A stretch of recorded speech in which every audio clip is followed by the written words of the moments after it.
대통령실의 반응도 조금은 의문스럽습니다. 그동안 대통령실에서는 윤석열 대통령 부부에 대해서 각종 의혹이 제기됐을 때 항상 보여줬던 태도가 뭐 법적 조치를 한다든지 아니 강력하게 대응한다든지 이런 식의 반응들을 보여줬었는데 명태균 씨는 어쩌면 윤석열 대통령에 대해서 부부에 대해서 뭐 압박을 하거나 압박을 넘어서서 협박을 하는 듯한 그런 언사까지 나옴에도 지금 뭐 이렇다 할 법적 조치를 한다던가 뭐 강한 대응이 나오지 않고 있거든요.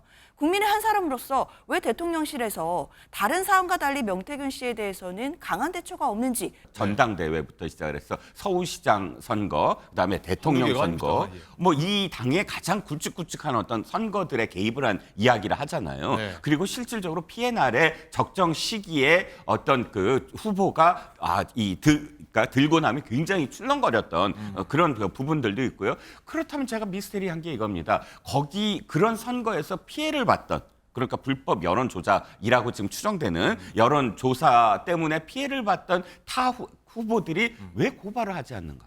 제가 분명히 말씀드리지만 김재원 씨한테 물어보세요. 코바나 컨텐츠 한번 가본 적이 있는지, 대통령 집에 가본 적이 있는지. 아니 바깥에 묶어놓은 개가 방 안에 애완견이 어떻게 사는지 알아요? 저는 묶여있는 건 아니고 끈이 없는 독립군 개죠. 근데 명태균이는 곧 철창 속에 들어갈 개죠. 그래서 지금 겁에 질려서 막 아무데나 왕왕 짖는 것 아닐까 싶어요. 빨리 철창에 보내야 돼요. 허풍도 많이 있을 거고, 아예 뭐 허위 사실도 있을 거고, 또 일부는 뭐 사실도 있겠죠. 자, 장현주 부위원장님, 뭐 개 얘기가 갑자기 많이 오가고 있는데 독립군견이다, 뭐 철창에 들어갈 개다, 뭐 겁이 나서 짖는다, 뭐 이상한 말들이 많이 오가는데 뭐 어느 말 누가 말이 맞습니까? 글쎄요. 사실 저는 여권 내 주요 인사들의 이름이 명태균 씨 입에서 계속 거론되고 있거든요.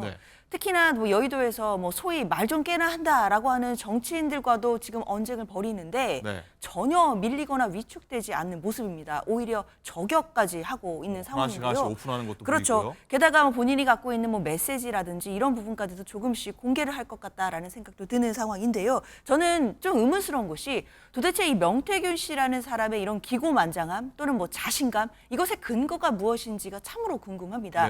이것이 단순히 허풍인 것인지 아니면 어느 정도의 사실관계가 뒷받침되기 때문에 나오는 자신감인지, 근자감인지. 그렇죠. 이런 부분에 대해서는 좀 국민 여러분들도 좀 혼란스러우실 것 같긴 한데요. 그렇기 때문에 저는 대통령실의 반응도 조금은 의문스럽습니다. 그동안 대통령실에서는 윤석열 대통령 부부에 대해서 각종 의혹이 제기됐을 때 항상 보여줬던 태도가 뭐 법적 조치를 한다든지 아니 강력하게 대응한다든지 이런 식의 반응들을 보여줬었는데 명태균 씨는 어쩌면 윤석열 대통령에 대해서 부부에 대해서 뭐 압박을 하거나 압박을 넘어서서 협박을 하는 듯한 그런 언사까지 나옴에도 지금 뭐 이렇다 할 법적 조치를 한다던가 뭐 강한 대응이 나오지 않고 있거든요. 국민의 한 사람으로서 왜 대통령실에서 다른 사안과 달리 명태균 씨에 대해서는 강한 대처가 없는지 이런 부분에 대해서도 의문이 들기 때문에 이런 대처들이 명태균 씨를 향한 의혹들 더 키워가고 있다고 저는 생각합니다. 말씀 듣다 보면 이 여권에서는 이러지도 못하고 저러지도 못하는 상황이 좀 빠진 것 같다, 이런 해석이 좀 되는데, 이종훈 실장님, 김재원 최고위원이 또 이렇게 합니다. 이 검사들 도대체 뭐 하고 있느냐, 명태균 씨 빨리 수사해야 되는 거 아니냐라고 하고 있는데 검찰이 나서야 됩니까, 빨리? 검찰은 이미 나섰습니다.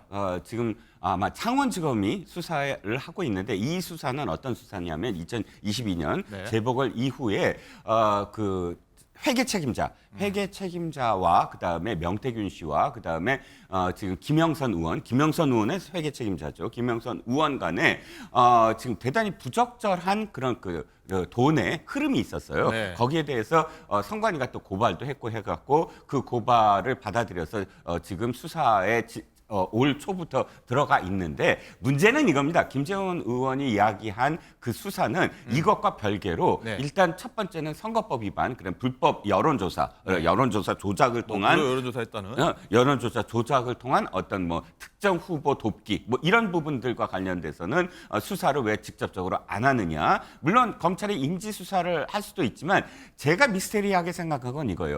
엄청나게 많은 지금 그 선거들을 언급을 했어요. 전당대회부터 시작을 해서 서울시장 선거, 그다음에 대통령 선거, 뭐 이 당의 가장 굵직굵직한 어떤 선거들에 개입을 한 이야기를 하잖아요. 네. 그리고 실질적으로 PNR의 적정 시기에 어떤 그 후보가 그러니까 들고 나면 굉장히 출렁거렸던 그런 그 부분들도 있고요. 그렇다면 제가 미스테리한 게 이겁니다. 거기 그런 선거에서 피해를 봤던 그러니까 불법 여론 조작이라고 지금 추정되는 여론 조사 때문에 피해를 봤던 타 후보들이 왜 고발을 하지 않는가? 당연히 그것 때문에 자신이 졌다고 한다면 그 선거에서 당연히 고발을 해갖고 그걸 드러내야 되고 저는 이게 드러나야만 한다. 사실 공공연 했거든요. 어느 당이든 이렇게 여론조사 내가 해줄 테니 얼마를 다오, 뭘 다오 하는 거. 뭐 유리한 쪽으로요? 그런데 지금 국민의힘은 김재현 최고가 그렇게 얘기는 했지만 그 어느 사람도 스스로 나서서 고발을 한다는 거가 하지 않고 있다. 이것이 상당히 명태균 씨와 얽힌 어떤 사연들이 많은 이유 때문에 아닌가 싶습니다. 네. 제가 말씀 조금만 덧붙이자면 지금 이제 명태균 씨가 오늘 오전에 SNS를 올렸더라고요. 김재원 최고위원과의 이런 설전 끝에 결국에는 김재원 최고위원이 공개하라고 하니까 공개한다라는 취지로 김건희 여사와 나눴던 텔레그램을 지금 SNS에 공개를 했는데 그 내용이 뭐 철없는 우리 오빠가 뭐 떠드는 걸 이해해달라라는 취지가 나옵니다. 그 오빠가 누구인지에 대해서는 뭐 시청자 여러분들이 판단이 되실 것 같은데 이렇게 지금 명태균 씨가 김건희 여사와 갖고 있는 메시지들이 있고 이런 것을 앞으로 하나하나 공개하게 된다라고 한다면 그 파장은 더 커질 것 같습니다. 네. 뭐 말씀하신 부분은 저희가 아직 진위 여부는 확인이 안 되기 때문에 뭐 사실 확인된 다음에 다시 얘기해 보도록 하고요. 자, 그리고 명태균 씨가 지목한 인물이 한둘이 아닌데 이 홍준표 대구시장도 언급을 한 부분이 있습니다. 또 어떻게 홍준표 시장에 대해서는 얘기했는지 얘기 듣고 오겠습니다.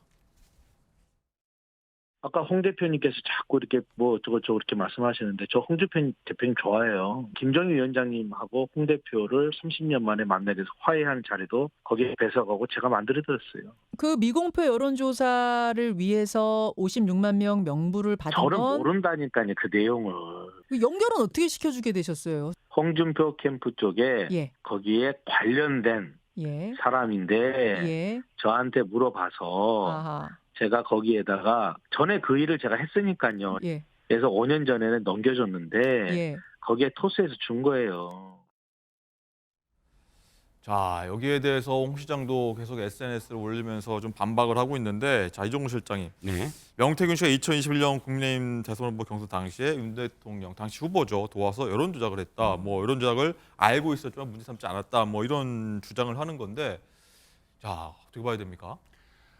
저는 이제 홍준표 시장과 명태균 씨 사이의 문제도 굉장히 큰 문제다라고 생각을 해요. 이게 지금 57만 명의 명부를 받았다. 물론 이제 부인을 합니다. 그리고 양쪽 다 부인을 하지만 명부를 받았다. 그러면 어떻게 하냐면 이걸 작업을 합니다. 그러니까 마사지라고 표현되는 건 여론조사가 나왔을 때 그것을 가중치를 어떻게 두느냐에 따라서 결과가 약간씩 달라지잖아요. 그런데 그 단계가 아니라 57만 명의 명부를 받고 그다음에 샘플링을 해서 그 특정 전화번호에 있는 사람이 어떤 성향이다라는 걸 추출을 한 다음에 자신이 원하는 어떤 방향이 그 군에 그러니까 원하는 방향대로 대답을 한 사람을 주로 전화를 해서 그 대답을 얻어내는 거거든요. 아예. 약간 지지율이 좀 더 올라갈 수 있게. 그렇죠. 그러니까 원하는 쪽으로 그 지지군들 내는 찬성 반대군들을 다 형성하고 그 결과치를 아니까요. 그렇다면 이 여론조사는 처음부터 사실은 그러니까 마지막 단계 아니라 처음부터 조작됐다라고 표현할 수밖에 없고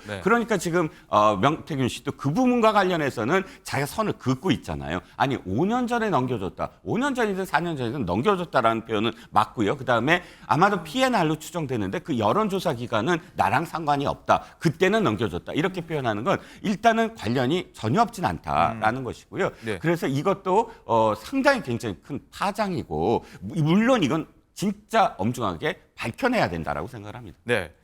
자, 그리고 아마 이 부분도 기억하실 겁니다. 이 2020년 대선 당시에 국민의힘 후보였던 윤 대통령과 김종인 전 비대위원장 간의 결별 원인이었던 뭐 이 얘기입니다. 후보는 연기해달라 이 발언이 명태균 씨 본인이 얘기했던 거다 이런 얘기도 했는데 듣고 한번 판단해 보겠습니다.